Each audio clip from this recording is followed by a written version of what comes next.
You're watching another edition of Money on Main Street.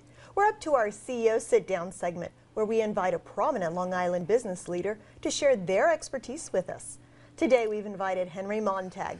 Henry is a certified financial planner and partner at Financial Forums. He's been quoted in LIBN as well as the Wall Street Journal. Henry, welcome to our program. Thanks for having me, Giovanna. Today we want to talk about intergenerational wealth building.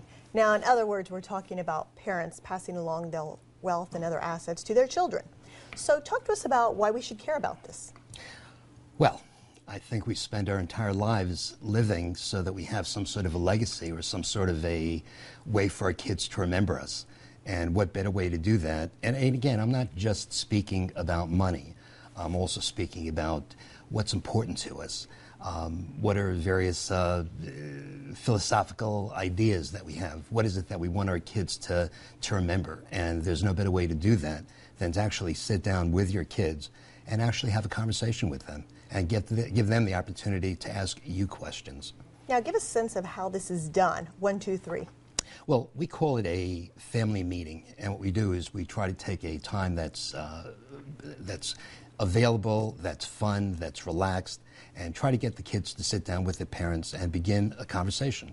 Sometimes it's got to be called a courageous conversation when there are difficult issues at hand, and other times it's just a fun conversation of being able to, in a quiet way, in a quiet setting, have the parent, or at some point even the grandparent, pass along information.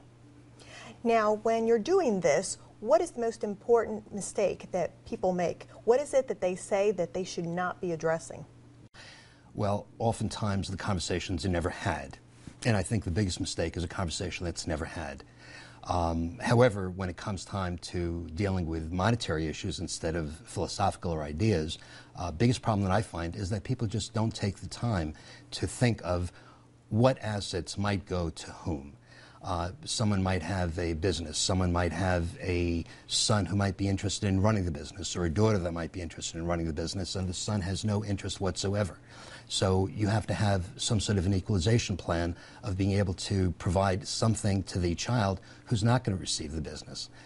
You have to think about those things, because otherwise you can wind up leaving a real mess for your family, and then the memories are not very pleasant. Very simply, having a will to just outline the things that are important to you, the things that something that might be important to one child, and just to make certain that that child is the one that actually receives it. Depending on the size of one's assets, somebody might have a trust to be able to actually direct how soon or how long it is before that person actually receives the money. The last thing you want to do is have somebody receive money at a time that they're not ready to. Now, what is the checklist for developing a succession plan? Let's say you're a small business owner and you want to set that up. Well, again, depending on whether you have a partner or whether you're running the business on your own or whether you actually have a public company, you have to decide what's going to happen if something happens to the individual who's running the business. Who's going to take the business over?